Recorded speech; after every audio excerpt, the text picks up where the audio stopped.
Like, get mad at yourself. Hold yourself to a higher standard. Most of us make excuses, and we try to ignore the real shit that's causing us to have certain issues in our lives, right? We want to just put the blame on other people. That's where it comes into. You have to take ownership of the shit that's not working in your life and actually go head to head with that shit and try to create that real change. Sometimes it's hard and sometimes it takes years.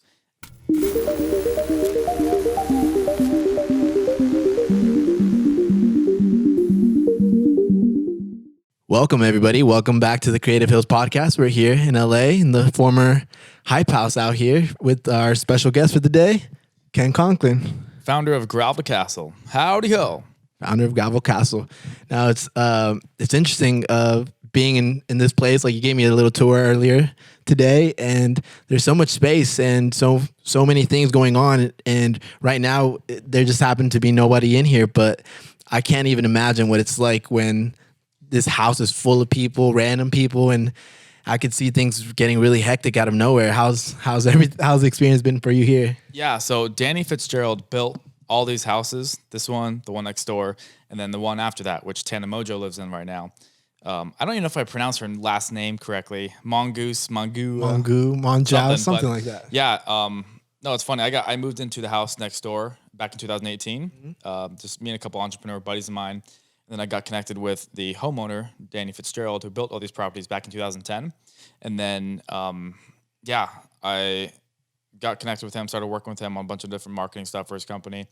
And then whenever there's tenants that move out from here, we oftentimes come here and just, help fix it up, but also too, just like kick it. And you should meet Danny. He's a character for sure. He's 60 and he's been living like he's 23 for the past 40 years almost. The life. Yeah. But no, it's crazy. Yeah. Like, these houses are the most recognizable online, like, of any house other than the White House, I feel like.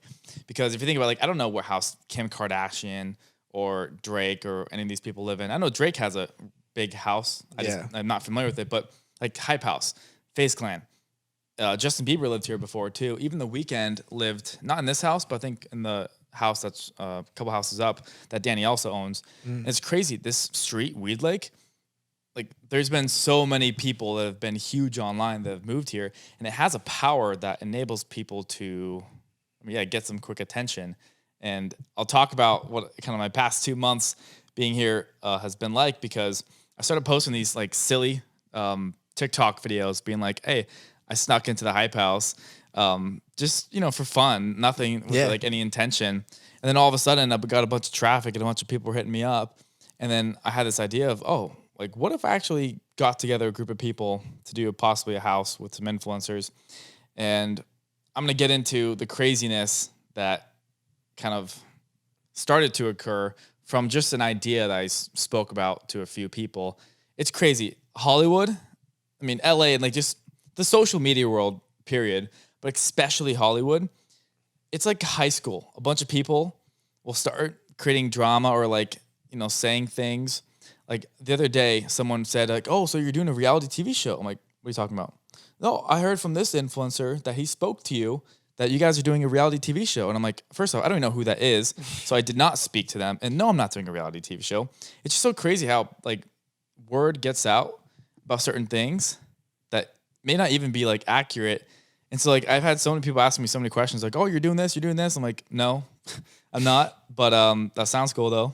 Yeah, rumors everywhere. It's easy. It's crazy to think of how fast word travels. And like you said, like people will just make up stories, or they'll definitely be like, oh yeah, I know that guy. Or yeah, me and him go way back. Or they'll try to come up to you and dap you up like, hey, you remember me? And it's just like everybody's trying to put on this fake facade of being someone that they aren't for no reason. I think that's the worst part about it. Is like if there was at least a good reason for it. There's usually a reason they're trying to like, it's like that ladder climb or like get to know people. And here's the thing, I understand that like where people come from. So for example, like my business's name is Gravel to Castle.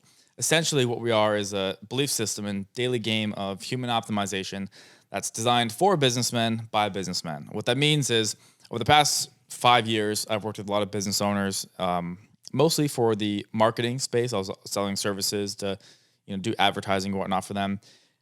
But after a while, I started to shift towards a comprehensive life approach that incorporated a lot of the business development and operational stuff that included marketing or building a great team and whatnot. Because that's something that I'm definitely passionate about. But also, I realized like, hey, balancing life and business is pretty chaotic if you're not actually careful about how you're going about your days and having that good work-life balance. For me, that was the biggest thing that I always struggled with was like I always felt like alone and like I isolated myself because I didn't have people around me that were working on the same things as me. And it was just me, self-employed, doing my own thing for the longest time. And I would go crazy at times. And I think a lot of people watching this video, if you're a creative or a, producer of some sort, whether it's you are self-employed, you run a company, or you're just like, hey, I want to go pursue this path that maybe the people around you aren't pursuing themselves. It's definitely a lonely journey if you don't have people around you that can uplift you, but also like are on the same path that, like, again, bring you that happiness. I would always get so upset when I was like 18 or 19 talking about, oh, I want to go do these things. I want to, like I would talk about what, was possible in life outside of just the regular social norms of like, yeah, go to college and then get a job and then that's life, right? Yeah, was that back in Arizona? Arizona, but then also just like Santa Barbara where I moved. We were talking about this. I moved out of, so I went to an all-guys Catholic private high school, awesome high school. And it definitely shaped me because they instilled a lot of like principles and morals. One of them being be a man for others. And so Brophy College Prep, that's where I went, for the 4 years in high school. But everyone at that school then went to university afterwards. And I think I'm the only person that didn't go. I'm pretty certain I am. I know a lot of people end up dropping out. Not everyone ends up finishing the 4 years, but I was the one kid being like, no, I'm not going to go, period. And I worked for a couple months at a Subway and just kind of try to figure out my life and whatnot. And then moved to California, bought a camera and started taking photos. And that was awesome for me because I realized I'm a creative. I love producing videos, just creating content. And that's still what I do to this day. But now it's more of a marketing tool. And it's also a self-expression, for like way for me to express myself, what I'm doing in my life and like where I'm at mentally and emotionally. I like to have these like 2 to 5 minute little videos that maybe don't even have a point other than just like share a message that gets someone to maybe think about something in their own life in a different way. Yeah. I love having camera and whatnot and all that. But my point is, yeah, I went this other route that most people weren't going that were around me. And I'm talking about all these things of like, hey, like I'm a dreamer. But I'm also like an executor. I have these ideas and then I go work towards them. A lot of people when I was growing up just wouldn't align with me or like just, weren't in that same headspace. And I feel like I grew up pretty quickly and being like, all right, I'm going to go build my, career right off the bat when I became an adult. And most people aren't that. And so the people that are watching this video where they don't feel like they have those people around them, I relate to you 100%. And I think you do. I think all of us do because no one, unless they actually have like a really great upbringing in the sense of they have maybe someone in their life that encourages them to like, hey, go build something great. Like go take those risks and jumps. Most people, I feel like from my experience of what I've just talked to people is they don't have that person that really pushes them to go do those big things and pursue things and whatnot. Yeah. And yeah, it can be a lonely journey for sure. Yeah, definitely. Like I think a big part of me, like, I love the way you phrased it of like a lot of people don't have something, someone to look up to. And for me growing up, the internet was really what helped me realize all the possibilities. Like I used to be a big fan of rap music, and throughout watching all these rappers on their journey, like I really learned of, oh, like this is possible. And that just happens to be something that I was attracted to and that I looked at for knowing things were possible. And then YouTubers came out later on down the road. And the irony, right now we're in the hype house. And so it's just everything comes full circle. And yeah, I would just look up to a bunch of people on the internet. And nowadays, like with this whole, the Creative Hills platform and everything, everyone on here, I really want to be an inspiration for the next generation of people and the next wave of creatives coming forward, Yeah, and that's awesome. And the whole next generation, my life purpose is to help set the tone for the next generation. And big emphasis on help. I'm not thinking I'm this guy that's going to come save the world or like do something super big. I mean, yeah, I think it's important to dream big, but also like I just know I have to, create a small dent in the world. Hopefully, it can be a big dent, but like if I at least do something that leaves my mark and it's a positive one, I'll be very happy. And what that looks like to me and what I'm pursuing is one, helping people become more intentional. What Gravel Castle is now, again, it's transformed a lot over the past few years, but it's essentially a daily process for being able to look at yourself, face your demons, and look at the facts of where you're at in your life, and be able to recognize where you're missing like a certain piece or where you're messing up or how you need to show up better in a particular area of your life, whether it's financially, emotionally, physically, spiritually. I think all those elements, it's like having four legs on a chair. So many people, especially in this city, they're always talking about, oh yeah, go get the money and all this stuff. Okay, when I was living at the house next door in 2018, I was miserable. It was a cool place and I had a lot of cool people around me. Some of them not the greatest, but for the most part, like it was exciting. But I completely sacrificed my spirituality aspect in the sense of like I stopped just really being present and thinking about like the big picture and like who Ken Conklin is. Physically, I was still working out and whatnot and all that stuff. But like also emotionally, like I wasn't around genuine people for the most part. But then two, I like wasn't talking to my family much, and that had a huge impact on what I was so focused on, which was my business. Most people don't realize that all these other areas of your life have a huge impact on what you're able to produce in your career. Again, it doesn't matter what your career is, whether you're a photographer, whether you're a singer, dancer, or someone that runs a company. It's all about being able to look at your life and see these different areas and how they all come together. And if you let one slip, your entire life can crumble. And I experienced that one too many times to where then I was finally like, all right, I need to focus on making my life work. But how do I do that? Well, let me go take a couple steps back and really assess from like a 10,000 foot view. And most people don't have that conversation with themselves. They just try to sedate and distract. Oh, let me go hang out with some friends, or, oh, I'm stressed. Let me go, watch a movie. And while, yeah, it's great to disconnect, that's oftentimes people not doing the hard thing, which is assess like what's actually screwed up in your life. What's fucking you up internally that makes you want to go distract yourself and go do things that will allow you to, escape and relax. But sometimes that like anxiety or stress or whatever shit that you're dealing with is more of an indicator of, hey, something's not working, go address it. It's like basically putting a Band-Aid over a wound instead of preventing that wound from constantly, being created.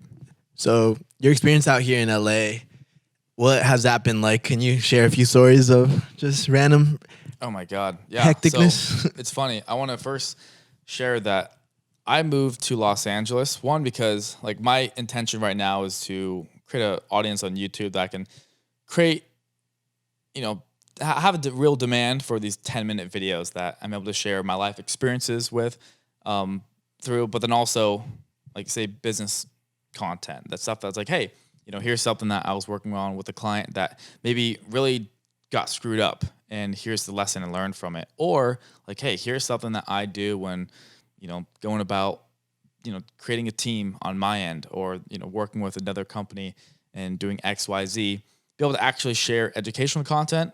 But I also at the same time, again, like create stories. I'm a storyteller. I love talking about, adventures I go on, and have like the two sides of me. One's like the business, like to, be on the computer and, talk to guys where, wearing a t-shirt, a polo, or being dressed up.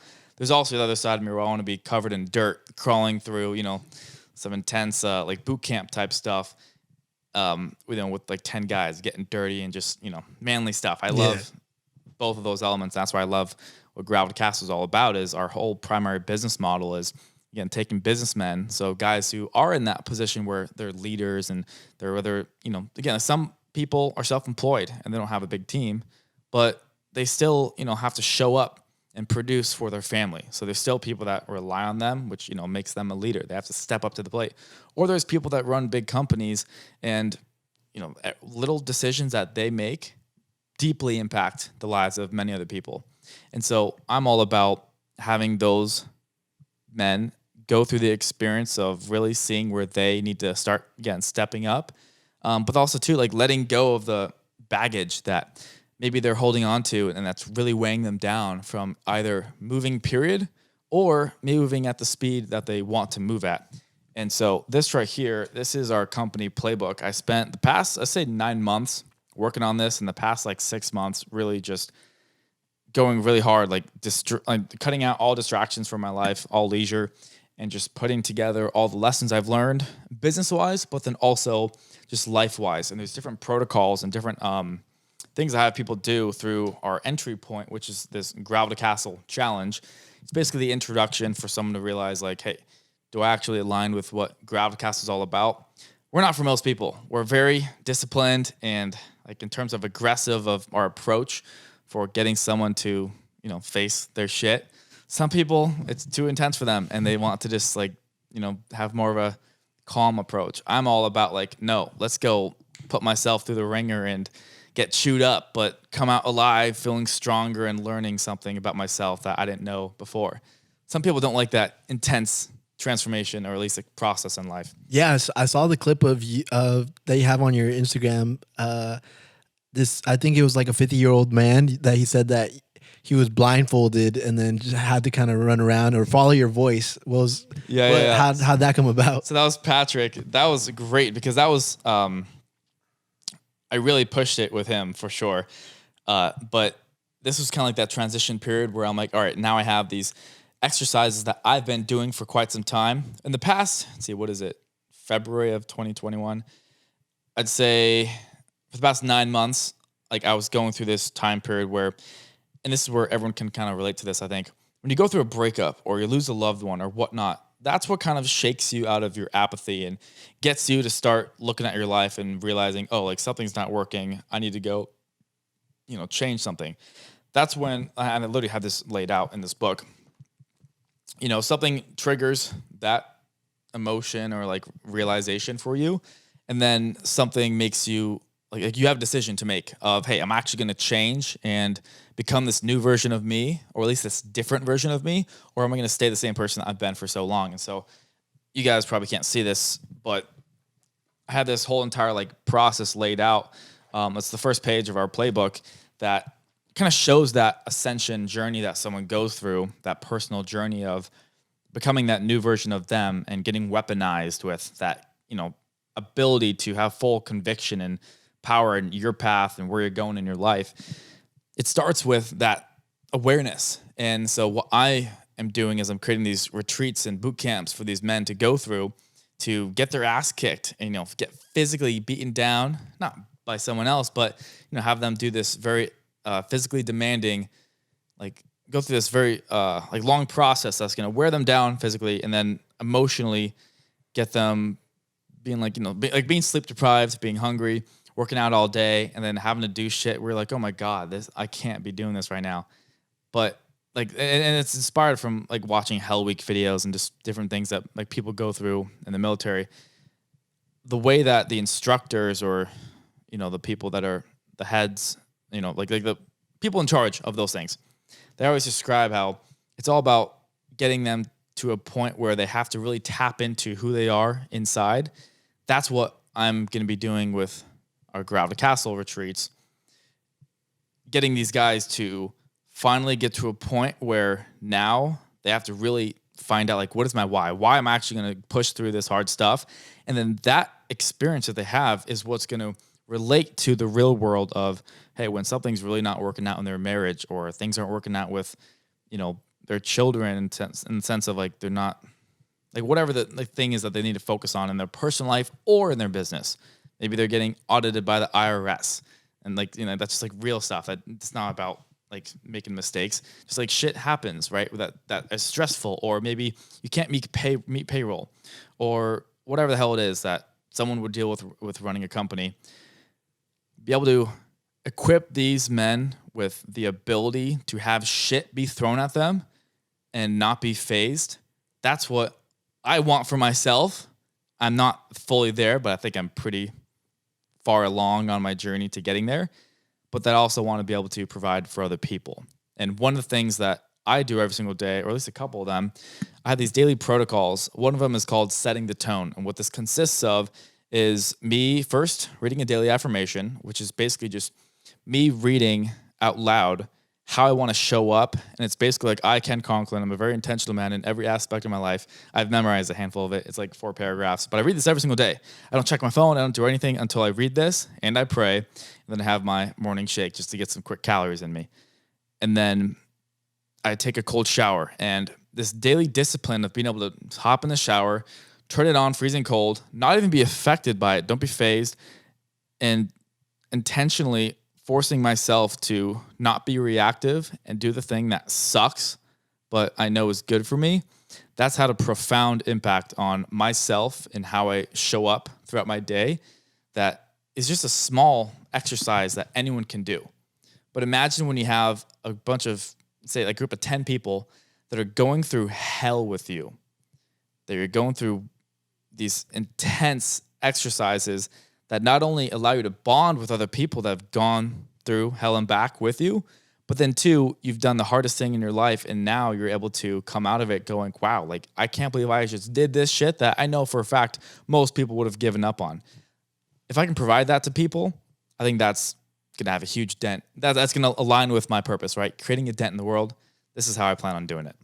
That's awesome. Honestly, I love that. I think it's great, and having a form of accountability, I think that helps a lot of knowing whoever's in that program or whoever's doing that at the moment, knowing that they all have each other to count on. And at the same time, it adds pressure to you because you're like, if that guy can do it, I can do it. And it's just keeping everybody accountable. And I think that's a big part of the puzzle of having people around you that aren't yes men and don't let you off the hook and kind of push you to push the boundaries on what you can do. I realized that for me, like, just for my own sanity, I need to constantly be pushing myself and working on myself. If I'm not, I am just not in a good mental place. So that constant expansion and progression I need just to be able to be happy in life. I like hanging out with friends. I like disconnecting, but that's not my purpose in life. And I think, again, that's what comes in with the distraction or sedation aspect. I think most people are kind of so reliant on is when things aren't going well in their life, or maybe like things are going just fine, but they don't have that deeper sense of calling for something more, and they're kind of just enjoying the moment. Yeah, I think that's great, but like I just know, like, for me, I'm like an animal where if I'm not doing the thing of building or growing internally, I am just, not in a good place, and I have to constantly be giving myself something to do. So that comes in with me. Like, I want to build a massive company. I want to know that I'm able to create a profound impact on the lives of people that are going through this process. But in order for me to do that also, I have to be living that 110%. And so for the past 4 years, like, a lot of the stuff that I have in here, I had been doing throughout the past, time being in business.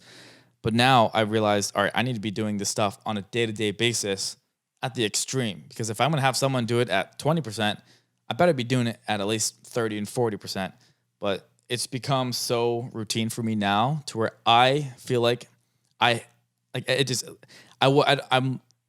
going out of integrity if I don't do my daily protocols and whatnot. So for the past 6 months, probably even longer, I always say 6 months, but I was saying that like 2 months ago too. So probably like 8-9 months now, I've been putting myself through the ringer on a daily basis. And that's allowed me to really shift how I operate and my level of conviction in who I am in my path. And that right there, me getting to actually know who I am and understanding how I work, how I get myself to do certain things when I'm not feeling like doing it, just knowing that this stuff fucking works, I want to push it out to as many people as possible. But again, I have to be the guy that's actually doing it every single day. And there's days where it's not fun. Like, cold showers suck, dude. And same with like running a bunch or, working out or whatnot. There's some things that I enjoy, just like everyone else has their own things that aren't that big of a deal to them. But also recognizing, okay, what's something I can start making myself do for the next like 2 weeks that really sucks?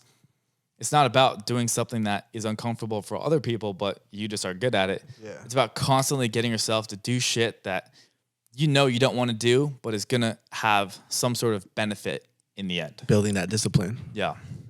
So you're telling me beforehand that a lot of, or one of your big inspirations is like David Goggins and how he pushes things to the limits. And one of the things that reminded me of him was that thing that you did on Instagram. You it was like 15 seconds. It was a jogging a mile, and every 15 seconds you did 15 push-ups. So he has a thing. I haven't done it yet. I want to do it pretty soon. I also just want to make sure I film it because it'll be. So he does a thing where he runs 4 miles every 4 hours for 48 hours. That just sounds brutal as hell. Yeah. So I'm going to do that sometime in the next like 2 months, I think. But I was thinking of one thing I could do, like, oh, well, what's something I could do right now? Because I was with my buddy and I wanted to film something. Because also I was going through a transition. I realized like my people I was looking up to were like just random influencers on Instagram living a cool life. And where I was at in my head, I had just gone through a breakup.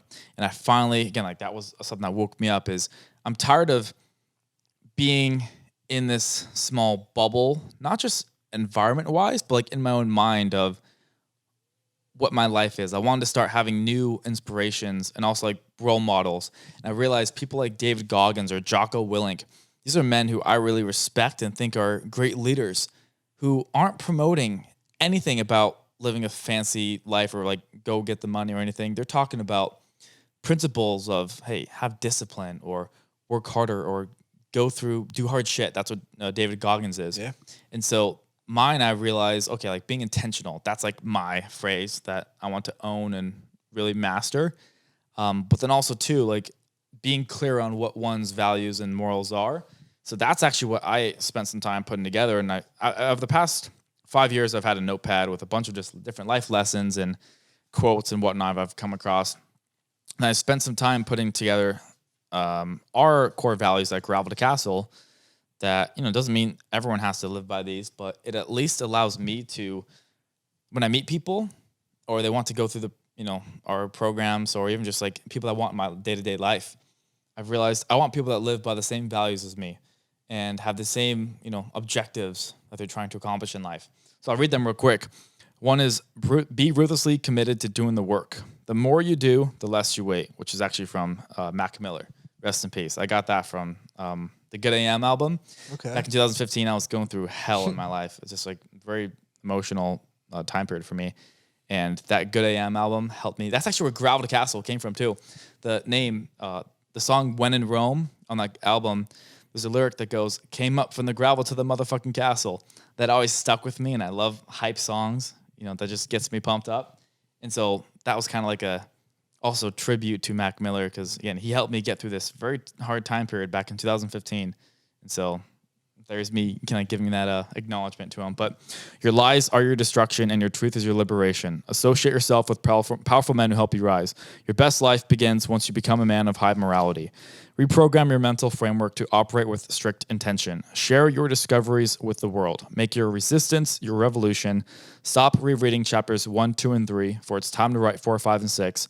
Know your value, yet always be humble, and stick to the plan. Stop rereading chapters 1, 2, and 3, for it's time to write 4, 5, and 6 was the most important one for me to finally really accept and live by because I had a heartbreak when I was talking about that hard time period back in 2015. I held on to like just some things I was going through at age 18 for about 3 or 4 years that I think most people would be like, dude, you should get over that. But I didn't. And I was very emotional about it. And I recognized that what may be obvious or easy for one person to accomplish or overcome can be the hardest thing in the world for another person. And that's where it comes into like for me, I can go do, pull-ups and push-ups like it's nothing. But for someone, that can be the hardest thing for them to do, right? It's all relative. Just like, yeah. And then so I just realized that was something that I really needed to get over. And I realized a lot of people probably deal with that. And that to me just means living in the past, right? Always looking back on, man, this didn't go my way, or constantly thinking about what did or didn't work. This could also be in a beneficial way, but also still hindering you from progressing forward more.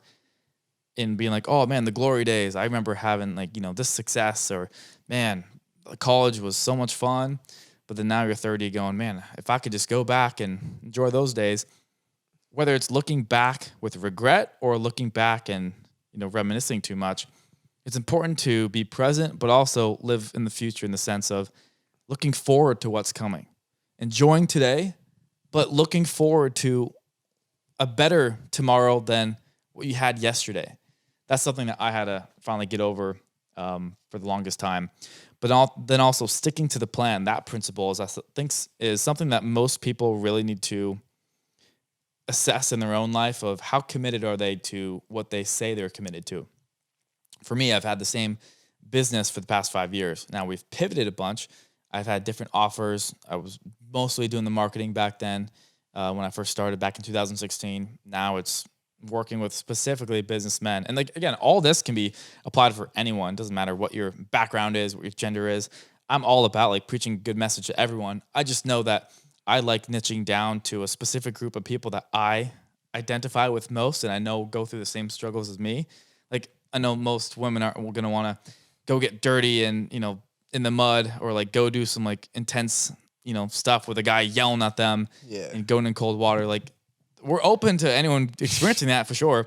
But I know I'm speaking to the people that most would identify with wanting to do that. And that's where it comes into also my life mission of helping set the tone for the next generation. It's all about just preaching positive messages, but also providing a tactical way of going about incorporating those, principles and, messages. Actually going, hey, stick to the plan. One way that I was able to incorporate that principle was I flipped a tire for a mile. This was inspired by David Goggins too. I saw a video of him doing it and I was like, all right, I'm going to do this too. But I flipped a tire for a mile, and I think it took me about an hour of just like nonstop flipping. And I had a few water breaks, but for the most part, I just wanted to keep going. And just that simple exercise, this was about 9 months ago, allowed me to actually live what I wanted to have become, my DNA, how I operated. And that's something that, again, the whole Growl to Castles programs, whether it's a 30-day challenge or, the retreats or this, long-term group program that I'm doing, I'm offering a way for people to actually incorporate those principles that I think are so crucial to live by in order to, one, be happy, but then two, again, progress in life or business, personally, like physically, and any of those areas, be able to actually have a path for people to do that. One of them, which I was just showing you guys, is the dramatic wake-up call. The average human in the United States lives to 78 years old. And so I have this worksheet that has all the boxes that add up to what would be the amount of weeks that you'd live if you were living up to 78 years old. And I have my clients shade out the amount of weeks that they've lived so far. So say I'm working with a guy that's 50 years old, and he shades out up until, 50, and he sees that, I'll even show you guys just so you can see right here. Being able to have this shaded out up to here and see that this is how much time has gone by so far. This is how much time you potentially have left. Yeah, you could live longer. You could also live half that time left that you have remaining. The whole point is being put in a position where you're looking at the hard facts of your life and being able to not be emotional about it and accept what you can't change. Or maybe you can change that. But that's also where it comes into, okay, like, do I want to make sure I go live to 78 or even further? Well, maybe I need to start eating different. I need to start cutting this out of my life that's possibly shortening my lifespan. You maybe wouldn't have that thought and decision of changing something unless you're put in that position where you're looking at the facts and it's getting you uncomfortable. Taping this to your mirror and doing cold showers and going, one of the exercises I have for day 2, which that guy Patrick, I don't know if you watched the whole video, but I had him go to a cemetery, and I set a timer for 10 minutes, and I had him write a letter to his family or whoever he wanted to speak with for the last 10 minutes of his life and write down whatever thoughts came to mind. And obviously, he's not going to die in that 10 minutes, but actually going to a cemetery where it's creepy as shit, right? Like, that's not a place most people want to hang out. But that's a place where it's like, oh shit, this is the real deal. Like this is me around all these people who all had dreams, all had their own lives that they were living, but now they're not able to continue living those lives or working towards those dreams because their life was cut, right? It ended. Being able to be in that environment and have the actual exercise of write a letter to someone that you'd want to, to say your goodbye to, that allows you to look at, oh my God, like, what do I need to change in my life? Or like say, for example, you just always wanted to let something off your chest and it's in your final moments that you wanted to say this to this one person.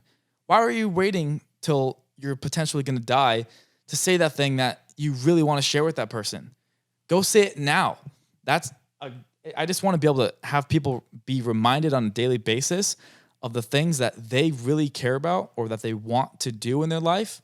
And sometimes you have to be put in those environments or situations that are, again, kind of crazy. And so, yeah, blindfolding him, having him go in cold water, do all this shit. I'm not going to talk about some of the experiences because I don't want to spoil it for anyone that wants to actually experience it themselves. But things like that, that's what Gravel to Castle is all about. And again, some people would be like, oh, that guy's crazy. He's a psycho. Some people might go, oh my God, I see the point of why he's having these people do this. I need that guy in my life. I want those people. And then hopefully the people that are open-minded can maybe experience it as well. Yeah, I love that, man. I love that. I love how passionate you are when you start talking about everything, and I can show that all this whole journey has been something that your whole life has led to. Where would you say it started for you? At what point were you like, I need change? Because like you said earlier, a lot of times, unfortunately, it takes a catastrophe or something bad. Hence, like the people that changed their lives during COVID. Like for you personally in your life, what was that point that made you shift completely? I mean, I went through, again, when I was 18, when it comes to relationships, like I'm very passionate about this topic because I've experienced it firsthand a couple times, but then also seen it in people that are, close to me, in my family. The divorce rate in the United States is, I think, 51%. It's over 50%. Some websites say 50, whatever. But the point is, people don't stay together anymore. Yeah. And in some aspect, that's awesome because if something's not working, people are more comfortable saying, nope, I'm going to move on and live my life for me. But also, a lot of people aren't committed. And when something goes wrong, oh, I'm going to end this relationship or I'm going to, get a divorce. And it's like, holy shit. Like, I think most of us, if not all of us, have that desire to have a companion, a partner. I certainly do. But I'm also so skeptical now and so careful because I've had experiences in my own life where someone's like, hey, no, like I'm, your soulmate, or I'm going to be the person that's going to be there. And whether it was lies or just like, things change and like, they're not feeling that emotion at that moment. It's just hard for me to comprehend like, wow, someone can really just say these specific things and out of nowhere want nothing to do with you or like move on and like be attracted to some other person and go the different way. And it's like, oh my God. So that's what came in with the whole stick to the plan. Like that's also kind of a thing of like, if you're going to be committed to something, fucking be committed to, getting past the hardships and overcoming those, time periods that maybe things aren't going so smoothly. I experienced that when I was 18. I had a heartbreak that just, again, it impacted me more than it probably should have. Yeah. But it was definitely powerful for me. I had my dad's, because my mom and dad have always been separated. I was living with my dad, and he and his wife at the time got separated. But before they did, my stepmom convinced my dad, like, no, kick Ken out of the house. He shouldn't be here. So I got kicked out of my dad's house. But then she ended up getting married to his best friend. And so, yeah, and it was just like, and I think, I'm not going to say that she was cheating on him, but I think she was. I mean, the point is, like, she's with his best friend. Like, what does that tell you, right? Yeah. So that was just like, wow, that's fucked. But people do that, right? Yeah. It's just the reality. You can't control. It sucks in those situations because at the end of the day, you can't control that situation. People move on. Things like that happen, and it's just crazy. Which also made me double down on, what's going to be long lasting is me committed to what I'm building. Because I know for a fact I'm not going to give up on Gravel to Castle or my life path, my mission. Yeah. And so I kind of just found peace in that same sort of like connection that you seek for in a person with like my purpose. I think there's something called that I call the voice, which is just that inner voice that speaks to us, whether it's the gut feeling, the universe, your future self, or God. Everyone has a different title. I just know that the thing that kind of guides you on where you're supposed to go in life, that's what I call the voice. And what I basically put together is a process to be able to connect with that voice, and strengthen that relationship to be guided on the path, which is your life purpose or whatever it is you think your life is, meant for. And so I think being able to have that relationship with the voice, whether it's me being crazy, I mean, I teach this stuff and, it works for me and it works for the people. So I don't think it's crazy. But again, like some people can be like, oh, he's speaking to the voice. This guy's nuts. But the whole point is I went through the hard time period when I was 18 with the breakup and the like getting kicked out of my dad's house, not being in school, being that 18-year-old going, oh, I'm working at Subway. I don't really have a direction I'm working towards. Who cares? Like there's people that like there's different time periods you go through, and like one person's success can be another person's like, oh, I don't know, I'm not attracted to that. I don't care about that stuff. Like success means something different for everyone. But I know for a fact that I went through that hard time period and it made me realize like I'm going to be committed to building me and working towards this vision I had, but it's so foggy back then. I didn't have the clarity. I didn't have everything packaged the way I do now. I didn't have that ability to really express what I wanted to create in the world because I didn't have my message really down. After the past few years of taking those big jumps, the biggest one that I'm most proud of is when I was 19, I was the marketing director of this property management company. And I had a solid path for my career. I was working towards, I had my own office at the place, and I was making decent money at age 18 or 19, and just a cool life.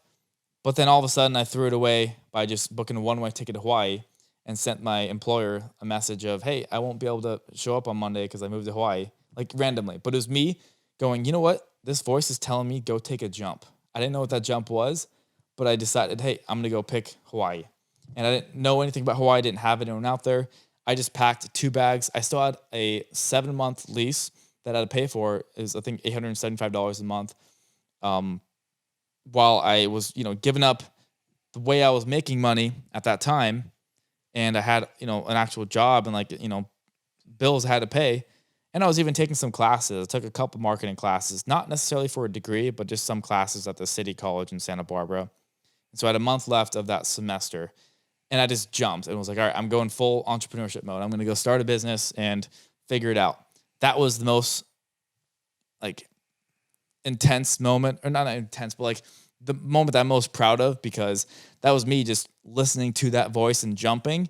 And that changed the trajectory of my life, because all of a sudden that relationship with the voice started to get stronger. And I've had so many times where I've jumped where to most people, it'd be like, oh my God, like I'm not ready for this, or things that are scary. When I have that voice speak to me and I know, oh, this is something I need to do. And it doesn't even come from the head. It comes from the heart. I just go do it because I know that the voice doesn't lie. And sometimes things don't work out right away, or you have to take a couple steps back to then take those couple steps forward. It's not about having a straight line towards what you're working towards. Sometimes that journey goes, backwards and is all over the place, but no matter what, it's progress. And I think most people should recognize that in their own life.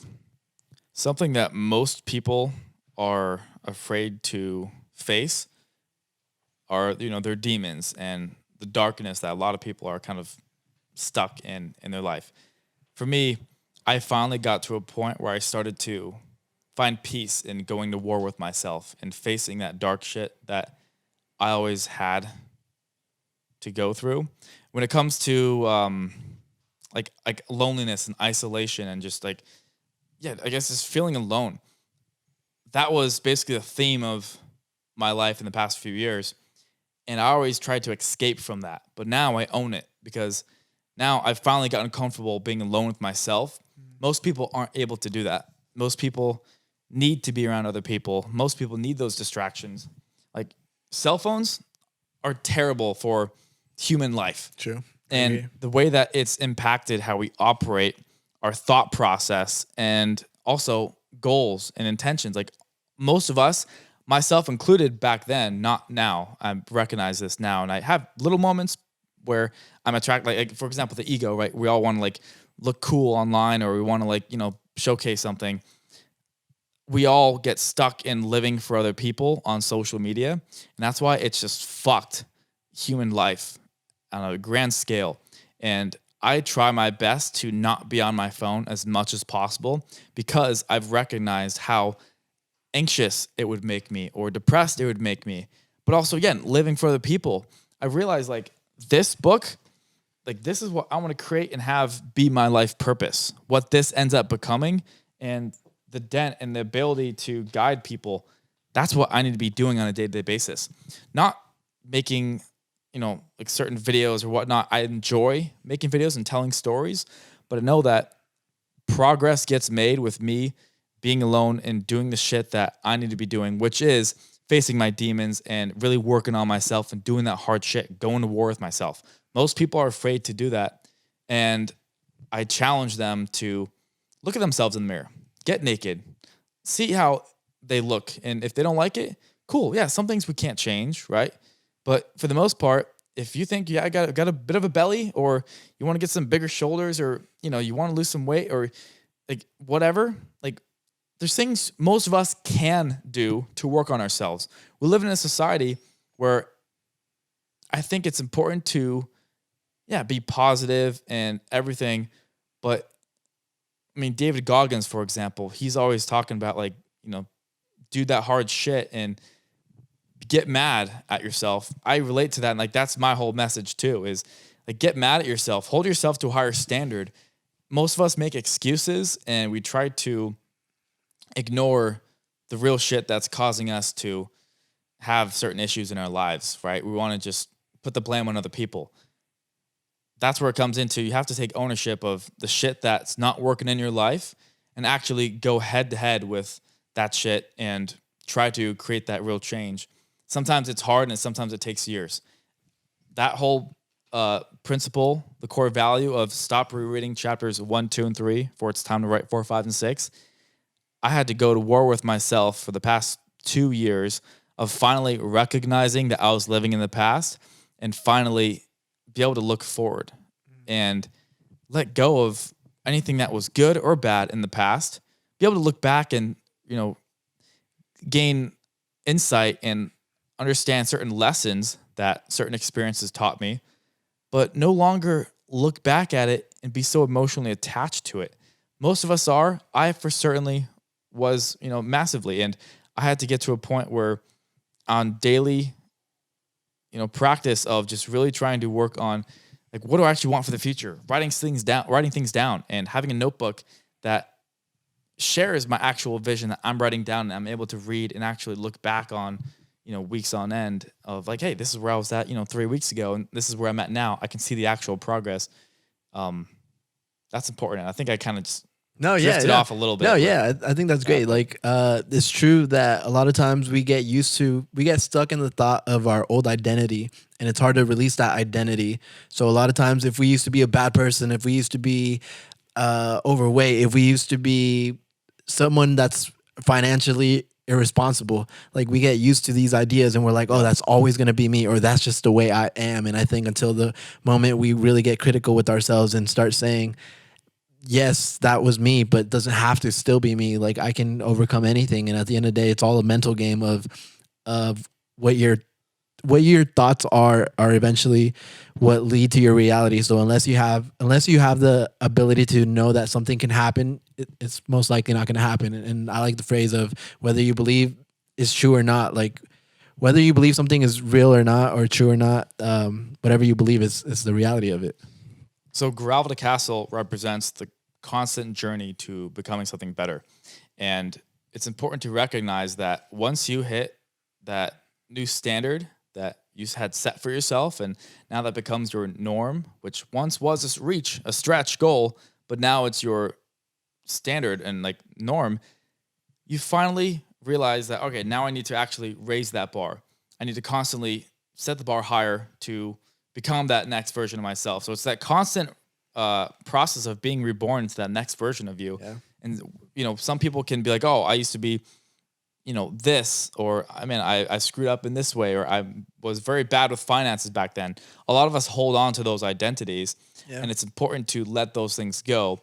It's a little much for me to describe how to do that on here, but again, just doing hard things, if I had to just dumb it down and give someone a task to do, is go do some shit that you don't want to do, but is beneficial for you. Literally write down on a piece of paper what those first 5 thoughts are, even just first 2 thoughts, and then go do those things. I guarantee most people aren't going to do that right now, but there's going to be one crazy person who I identify with that's going to hear that message and write that thing down. Okay, I really need to go run 20 miles right now, or I need to go book a flight to this location.